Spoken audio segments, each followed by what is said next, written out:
Spook, What?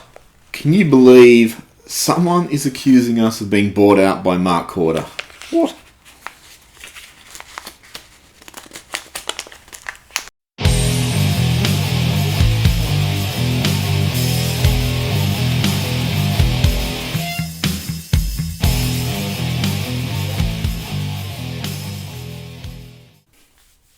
Welcome to the Collingwood Rant. I'm Sly. And you can have me for $3.99 Spook.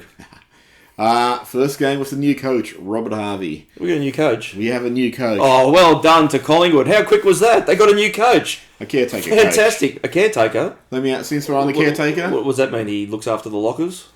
No, he looks after the team in absence of a senior coach. You beauty. Is he the right man for the caretaker role? Well, what's his win-loss record look like? He's 0-1 now So he's 100% loss record. so far. Why haven't we sacked him? Why is he so revolted? I mean, I read message boards, I talk to people. I think Revold played for Revolted. Why is he so reviled? I don't understand all this. Because he's part of the problem. He might be part of the He's problem. been there 412 years. Well, could we have pursued anyone else to fill that role? Nathan Buckley. No, anyone else as a caretaker? You? Anyone with a few more qualifications? I don't know. Couldn't we have just gone out to the market and got the best coach available? I know. Like, Isn't that how it works? You just I'll ring someone up and get the best coach available. well, some people are saying, well, couldn't we have gotten someone else? Someone better credentialed or better qualified or better fit? I mean, obviously, let's say Sam Mitchell or Adam Uze or anyone else actually have... Jock McHale? Well, anyone currently has a coaching position right now, so they can't just leave. I mean... So do you reckon there's a club of people that just sit at home waiting for the phone to ring to get a caretaker role? No, because I've seen this. It's like it's You've seen it before. It's a specious argument that you can just go get someone else. So Sam Mitchell will leave Hawthorn to come coach Collingwood for 9 games with no guarantee that he'll get that job and no guarantee that Hawthorn will take him back. And why would Hawthorn take him back if he left them for 9 games? I mean, so who else could you actually get? Because you're not going to be able to get someone out of the system, and someone out of the system are probably going to be hitting the list of potential replacements. So who else could they get? I mean, actually, I was thinking they could have actually got Mick Malthouse, which would have been ironic for 9 games. He'd do it. I reckon he would have done it too. I reckon that would have actually been interesting. I'll give it a crack. I've got unfinished business. But it's why it goes back to why is Robert Harvey so reviled? Why do people dislike him so much based on no one has any evidence as far as I know. Anyone who's writing about him isn't in the system and hearing the way he speaks to players or anything like that. I hear good things about him, so I don't actually understand. Having said that, I mean, he's not going to be the senior coach because they obviously want to look outside the current gene pool. Pretty obvious. I mean, you've got to have someone to essentially just fill in the next 9 weeks. It's, as I said last week, it's a chance for him to advertise his ware to any potential suitors. He's not staying around as an assistant. He must know that. I'll do this, have a crack, and see how the public or how the media, all the important people, judge me on my performance of 9 weeks. Because you have to know that you're not getting the role. I think that'd be spelled unless you won every game, which you can't do now, but unless you won every other game. It's an opportunity. Yeah. It's an opportunity to say, well, maybe I could be good. Well, I actually found this interesting because going to this game, he went back to Mason Cox, which Mason Cox seemed banished by Nathan Buckley. He went back to the attempted Cox-Cameron combination, which we'd done in the preseason against Richmond, and I think they kicked about 6 goals between them, so they actually looked good. So he went and tried 2 tall forwards, which Buckley has pretty much stayed away from. He seemed to play players in positions that they were good at rather than speculative positions. When things were fizzling, he moved Jamie Elliott really quickly further into the game because he was just getting shut out. Watching him, I actually thought it felt like they were trying to move the ball a lot quicker at times. Doesn't my eyes deceive me at the end? Was Roughhead in the forward line? Yeah. Innovative. Yep. They tried to move the ball a lot quicker or play on them quicker often. I mean, often they got, which is a holdover from the Buckley era, is often they had too many players behind the ball. So when someone won it, they looked up and there was no one to kick it to. And there's times we just got players who are like what I call stoppers and proppers. They get the ball, going to pass it. No. Let me just keep running in an ever-diminishing circle. And by the time they work it out, everyone's flooded back. And there's someone like I think Chris Mayne tends to do that. He doesn't move the ball quickly. He grabs it, then he examines all his options, and he goes sideways 10 metres. Not enough players who just are willing to take the game on. Quaynor was really quiet. Noble was streaky. Chris tried, but was hot and cold. Did some good things, did some bad things. I'm not defending, the loss, because I don't do that, but it felt like a game where they just come off a bye, and a lot of guys just weren't quite in sync. They were running around like they were still half asleep. So, disappointing to lose, but, someone's, a lot of people are going to sort of think, is Harvey just perpetuating what Buckley had at the club? And I think give him maybe a little bit of time to try and... Well, when you've played a certain way for a certain period of time, I can't imagine it just turns off. Some of it's now become habit. Yeah. And so it's going to take a little while for that to be weeded out. I wasn't particularly upset or anything with the result. I mean, I'll be honest here. There was a slight sense of I'd actually want to see him win for the first time in ages. I was a little bit energised about because the thing is, and you don't want to make this into a prick statement, is that part of the losing, it just meant that it was an end to the previous coach. Now it's going to obviously upset a few people going back to that, but it just felt like now that that's gone, and the thing is, you're worried, or I was worried about that the winning was just going to prolong this, that we were going to go through another 2-year contract extension, and all of it just felt like it was the wrong thing to do. Once that stopped, and you knew that you had space away from a particular individual, it re-engages you a little bit, that you now suddenly go, well, the stakes that was making me really not sort of be embraced with winning all the time, and as stupid as that sounds, but when the season had started to turn into the shitter, there's no real point in winning to just put another band-aid over the problem. And that's where I'm getting at with that, is that now that that's gone, I was probably more invested in a game than I have been for a while. So the fact that we came close and didn't get away with the win or anything like that, it doesn't bother me at the moment. It's just more about what are you going to do around change? How's the structures going to look differently? How's the ball movement going to suddenly become something exciting to see again? They're the things I want to see come out of the rest of the year. I know the wins are almost, apart from the fact we have no draft pick. That's the problem. That's where it all falls apart, that there's no benefit in actually finishing lower. Some wins, though, I think would be good, but I don't expect to win all 9 games. 8 will be enough. Yeah. As Scott Baio used to say. It wasn't Scott Baio, it was Willie Ames. Yeah. This is the first game I look forward to watching for a while. Even if we lost, which ultimately we did, it was just to watch with a sense of, I don't know what's going to happen here. We might try a few things. We might play with some abandon. And under Buckley, it became so regimented, you knew that wasn't going to happen until that final game where they played with a bit of freedom and all that. So, watching this game, I really just had a sense of being reinvigorated, even though the season is over, I'm sure. I mean, maybe someone will tell me we can still mathematically make the finals.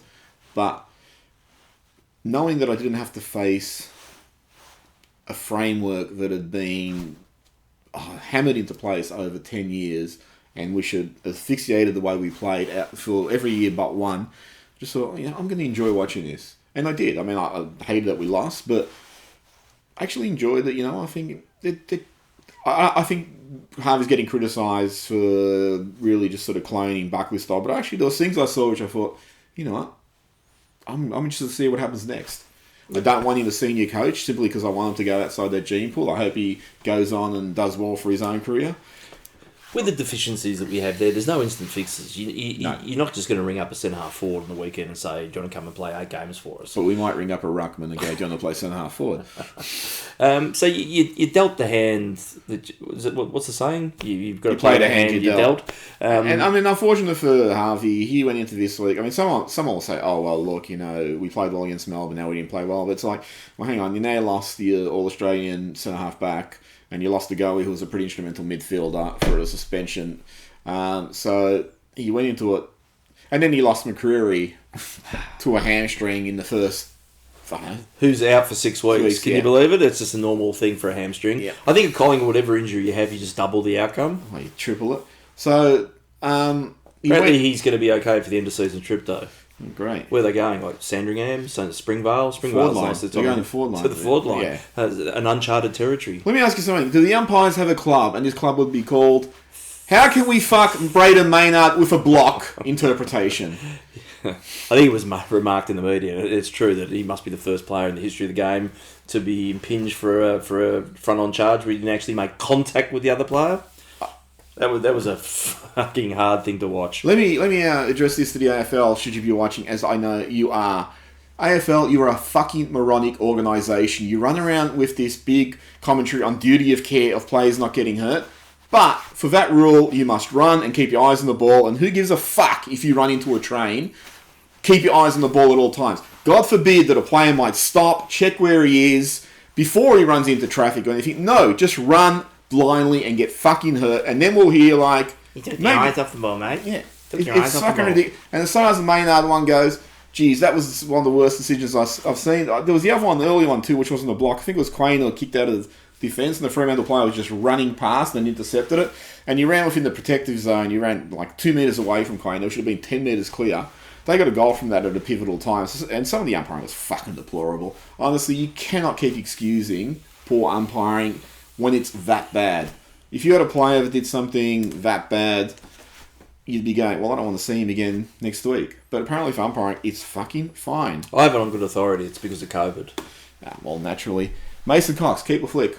So long and thanks for all the fish. I'd try him again. Like I said, I'm happy that Harvey's trying that prong the thing four line. is, the problem I have is the limited viewings I've had of Lynch. I'm really excited by Lynch. Yeah, but you need to get rid of Grundy. Well, that ain't going to happen, so we have to play this realistically. If it's a choice between Cox and Lynch tomorrow, who would you pick? Cox. Would you? Yeah. I mean, would you? Yeah. If Lynch had a brilliant game as a ruckman, okay, if Grundy's in the side, Lynch isn't going to play as a ruckman. He's going to play as a forward. And I haven't seen anything to convince me that Lynch will offer more than Cox as a forward. Well, no, there's that. I mean, I can see where you're coming from on that.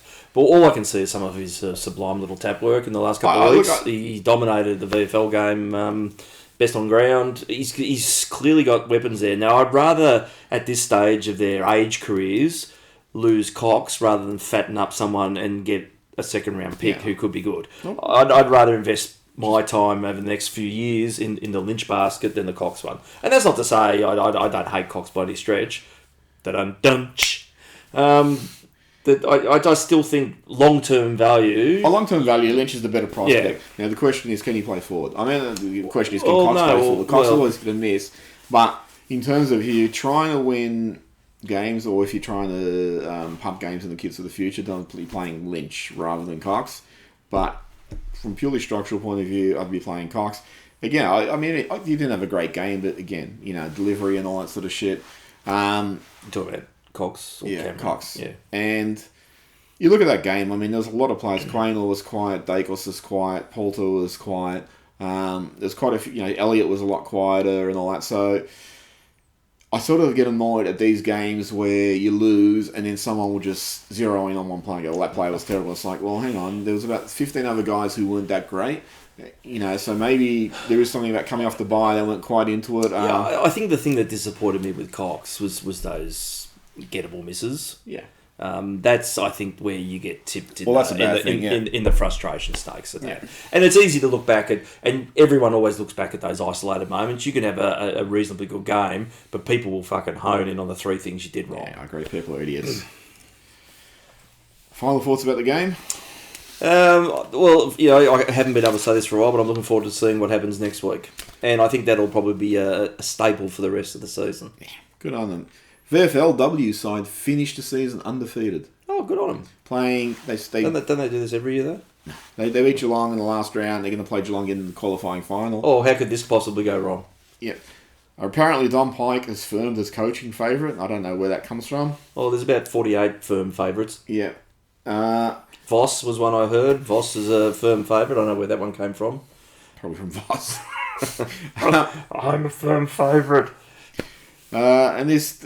Just commentate on this tweet that came out. PM6 Design.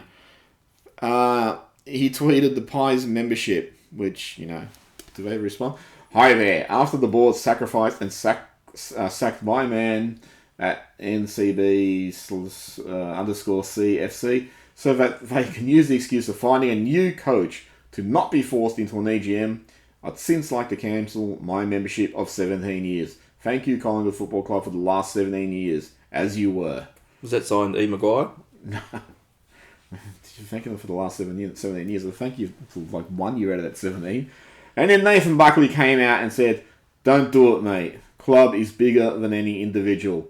Write it out, you'll fall in love again. I've no doubt. Love, Heart."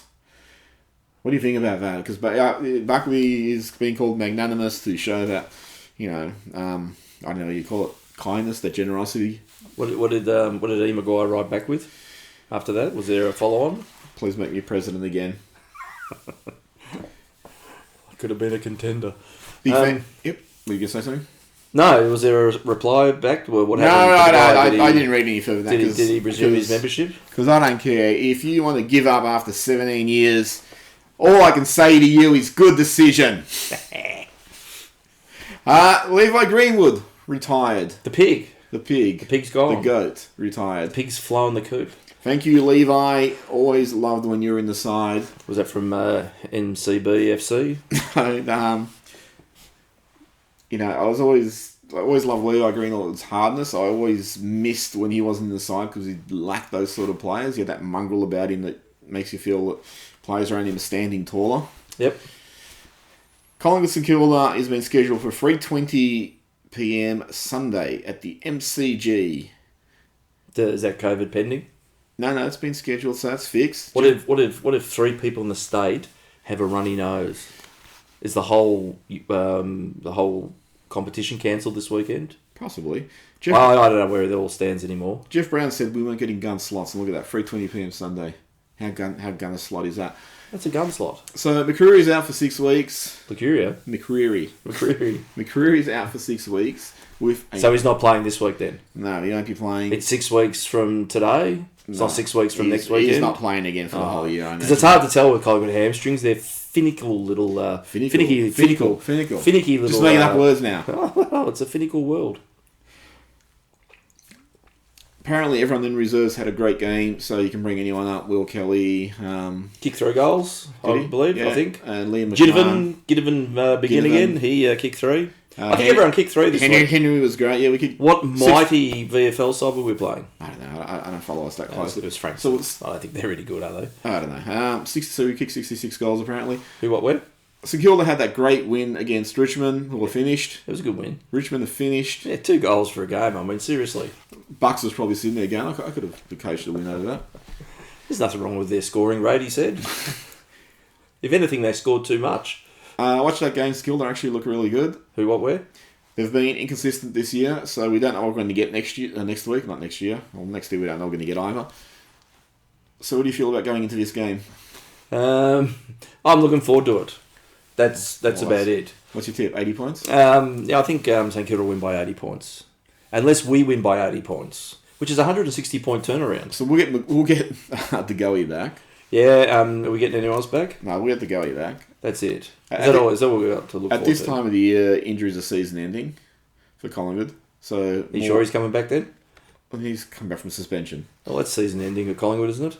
You wish, but he would have damaged something in that impact. I still don't know why he got reported as suspended. Was he scowling at someone? Who? De Goey? Yeah. Oh, something to do with his shoulder hitting someone in the head on the way past, wasn't it? Allegedly. So step.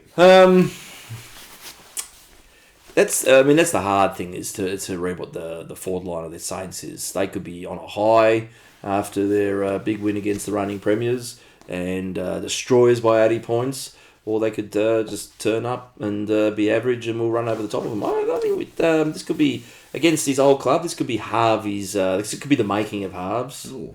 I think we'll win by 22 points. I think we'll win by 11 points. Final segment, something new called President Watch. Oh, good. I've been looking forward to this. Now, we've been pretty quick on this show so far. So I'm assuming that we've got about an hour of coverage about... So it's been a week. Brown highlighted his 7 points with no solutions. Now we have the solutions, don't we? What are they? Give them to me. Okay, so solution 1. So, It's hard to argue with that one, really. it is isn't it? hard to fault that. I cannot find a single fault with that. All right, well, enough of him. The little P, what's he said this week? Because surely his retorts, they should go on for about a month. Let's hear him. Let's go. Come on. It's really hard to fault these guys for their eloquence and their insight. The problem I'm having now is as someone who may or may not be eligible to vote anymore, I can't split the two of them. I'm really not leaning one way or the other. Do you think maybe once they put something into print that might influence me a little bit better? The silence, though, what do you read into it? It's making me think that maybe this is the most cleverest in the world of clever tactics. I'll say this. So we saw the Chief last week and were speaking about this. And the Chief mentioned that when Buckley resigned, who was not front and centre on that table? Eddie Maguire. Exactly. And who else wasn't front and centre? What's his name? Phil Designs, PM6 Design, because he'd already chucked his membership away. So Mark Corder wasn't on the table there. Wasn't he? To break the news the way Eddie would have done. And so Eddie would have been in the middle, and Bucks would have been over there. And who's his henchman? Was it Wasteless? He normally hangs out these things. I don't know who else hangs out. He would have come along for that, wouldn't he? But the point that Chief made was it was interesting that, you finally have a president who just sort of said, this is not about me, I'm going to step to the... Just a jump to the left. Yeah, I'm going to remain in the shadows there. Like a vampire. Why not? And just let Buckley have this moment. So I thought that was actually interesting. So Brown might be doing something similar. He's just saying, I have no need to comment at the moment. I am just going to let this play out until the board is spilled. I've heard he said he's going to let his silence do the talking for him. Well, it certainly did the talk. Should he say something? Fucking oath. Should he showcase what he's got to offer for Collingwood's future? Or, because I've had this argument with 944 people, 944 times, they're saying to me, he doesn't have to say anything until the EGM is triggered. In any election, does the campaign trail start the weekend before? Yeah. Or would you not build momentum into something? Would you not be making your arguments and proffering your solutions now so that they're table for discussion? Well, apparently... Wouldn't that make sense? I know nothing about this stuff, by the way. One person I discussed, why should he say anything now? Because then the club will just rip off the intellectual property. Is that how it works? So you go on the public record and say, these are my ideas. And the club goes, we were going to say that! Damn it! That's what my words. I had that written down last week. See, it's dated last Tuesday. Does it really work that way? I don't imagine it does. I would actually think that's the reason you should be coming out first. So, the other person can't come out and, if Brown comes out and says, I'm going to do this, this and this, and they're great ideas, naturally everyone's going to gravitate that way, and so they should, because he wins your support through his vision. And then the club doesn't really have anything they can offer other than, they're good ideas. And it just looks like, well, you have nothing. Now, if the club was to do that first, you'd be looking at it and going, well, maybe I trust the incumbents. Brown's not giving me anything. I will go where someone says something that interests me and shows me something for the future. Apparently, though, this battle's been won with silence. So everyone just run around, and maybe that's the right thing, because I'm actually hearing people who are going, well, Brown doesn't have to say anything, and I'm thinking, well, he's achieved that. It's genius then, because he's not turning anyone off. So these people are just walking around, he's good, he's great. Just wait until the EGM, he'll say some stuff. There's going to be impactful statements. Seriously, wouldn't you think that coming out now and talking about your vision, and one of your complaint points from memory was that Brown hasn't given any sort of vision about what's happening moving forward, wouldn't you think that that's a tactic that would then force... did I say Brown? I mean Corder. Yeah. Would then force Corder's hand that he'd have to then go public because it would then be... It would then force Brown's hand. Yeah, well, either way... Get your parts right. Yeah. Would you like to start this again? One would start, the other would have to then retort to give some... Or some one would start and that same one would retort. I see you've lost me. Is this a COVID thing again? But you know what I'm saying, is that once you get... somebody's got to. If you can understand what it is, please put it in the comments and I'll get it back to you next week. It should open up the presidential discussion or, the possibilities of... Because if you then release what your vision is and the other party stays silent, it's going to be damaging towards them. All you need Long to do... term. Look, all you need to do, if I had the gravitas and the marquee to go for president, I would. And I would be selling this. I'm sick of this club being, I shouldn't actually tell people, they'll fucking steal it from me. And that will be me out of the job, out of the prospect. But I would be selling a vision of them and saying, this is what I want for this club. This is how I'm going to go about achieving it. You said it to me before, off camera, when we were talking to Mark, when we were talking off camera. When he was giving us the money. Yes, the $40 he bought us with. That's $20 each. It does not even buy us a slab. Isn't it sad that in these cash-free times that even your jokes have their budget reduced? Yeah. But I have no idea what I was going to say. We just went on a tangent. No. Say something. Offer us something. What's the point of being quiet? I'm not a politician, but, even Trump fucking said a few things before the elections, which is why he won that nomination, surprisingly. Surely you should be going out there and winning people over with some vision that you can sell to the masses. At this point, where Collingwood is, with political uncertainty, no coach, sitting 16th on the ladder, wherever the fuck they are, a reboot happening in the football department in terms of the playing list and all that sort of shit, you could pretty much say almost anything and you'll hook some supporters. So why not someone say something a little bit daring? Don't give us this bullshit. This is what you said, fucking about identifying the points, but identifying the problems, but not the solutions. Based on identifying problems, we should have been president 19 years ago. Shouldn't we have? We should have been. We should have been fucking immediately. So it's like, hey, give us some solutions.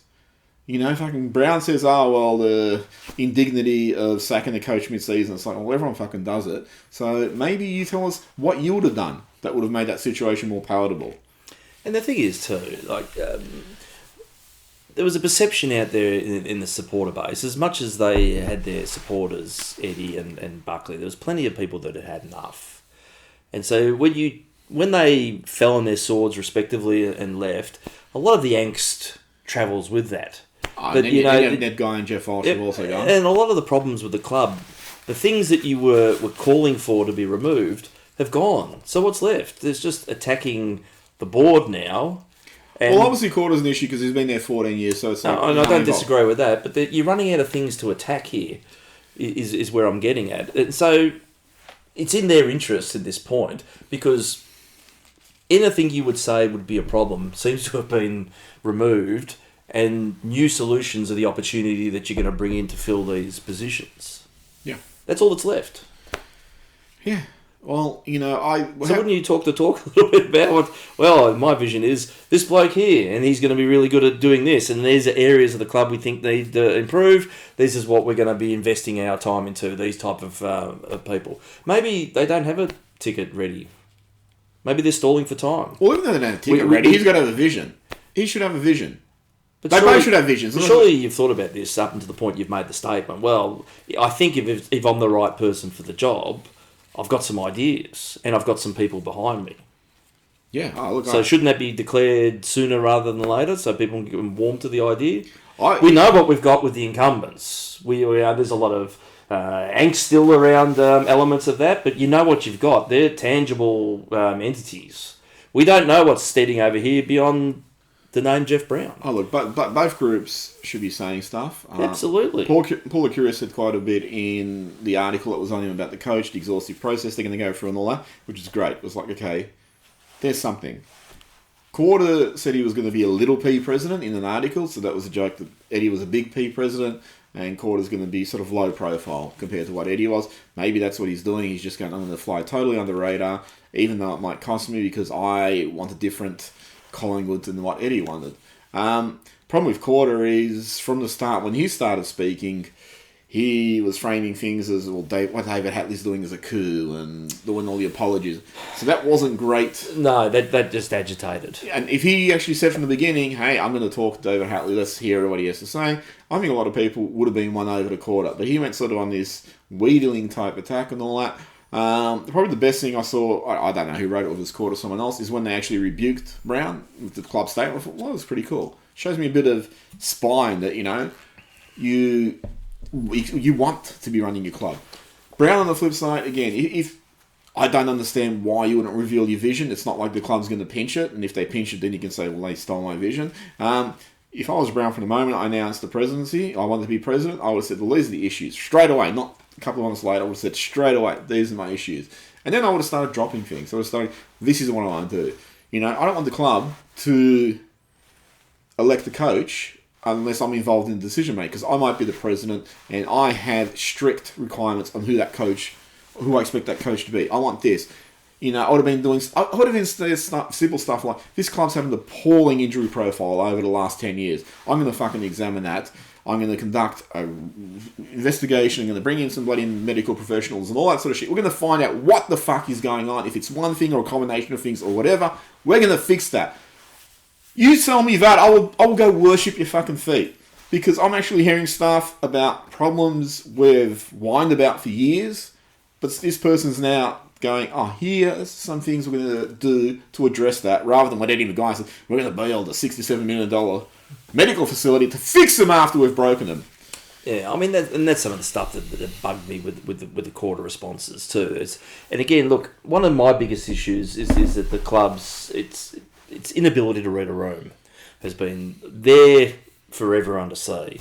When you come out and make statements about, well, we're going to keep going the way things more or less are, we look at all the money that we got in the bank, all those usual fucking positives that have been pointed to for the last 10, 15 years, you can't fall back on them now. Not when the natives are restless like that. They should have been, rather than, again, put your head in the sand and pretend they don't exist, and then put some boo-rah, side-by-side stuff up to sort of counter that, when it clearly wasn't going to work, is the time that maybe you wave that flag and say, well, okay, again, maybe you misread the room. These are the areas that we want to focus on. So again, the importance of you coming out and delivering something as a statement about where you want to move forward to is paramount right now. Yeah, I am frustrated with the vacuum that exists at the moment. I want someone to fill it, to offer me something.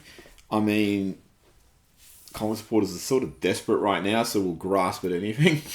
And no one's offering anything, and that really is frustrating. And I totally disagree with everyone who says they don't have to say anything until the EGM. It's like, well, let's say we go to an EGM and Brown goes, well, the problem is players need to wear orange boots. They channel the spirit energy, and they're going to make us feel better. And you're going to be sitting there going, why the fuck did we come to an EGM to hear this shit? Why are we wasting everyone's time? And I'm not saying Brown's going to say that. I'm just saying. Are you realistically going to fit 10,000 people into an EGM, though? I don't know how many. Well, they're going to hold in the middle of the MCG? Oh. It'd be like a rally. Maybe they turn up like they do the American presidents. Don't they turn up to these things in the back of trains? I don't know. If they all rally together, then I'll maybe just get a COVID tennis ball and go flick. And then I think we should just nuke them all from orbit. It's the only way to be sure. Yeah. Any final thoughts on anything to do with this rant? No, because it was a lot of gibberish, really, at the end of the day. Yeah, it was. But that's maybe we should just take a leaf out of the incumbents and the president-to-be and just do a rant where for half an hour we say nothing. That's a great idea. It is, isn't it? It's innovative. Oh, yeah, no one can criticise us then. Maybe if we list, though, the week before, 7 problems with the rant, and it's hard to stop at 7, I can see, but let's just do 7 problems with the rant, and we'll address it the following week by saying absolutely nothing. Oh. How about we don't even bother recording it, we just tell them we did it? Yeah, how would they know any different? Oh, we'll just put up a black screen. We got a vision, but we can't reveal it yet, about how that silence episode's going to look. But you'll know about it one day. The first you'll know about it is when you don't hear from it. Well, how do you know you haven't heard from it, though? I don't know. It's like if a rant makes no sound, was it really recorded? If a rant falls in a forest, does it smell like bear shit? You talking about ram or rant? The ramming rant. Oh, okay. Anyway, that's it from us. Subscribe, like, comment, all that sort of stuff. Yep. You know the drill. And we'll see you out there next week. See you on the highway, skag.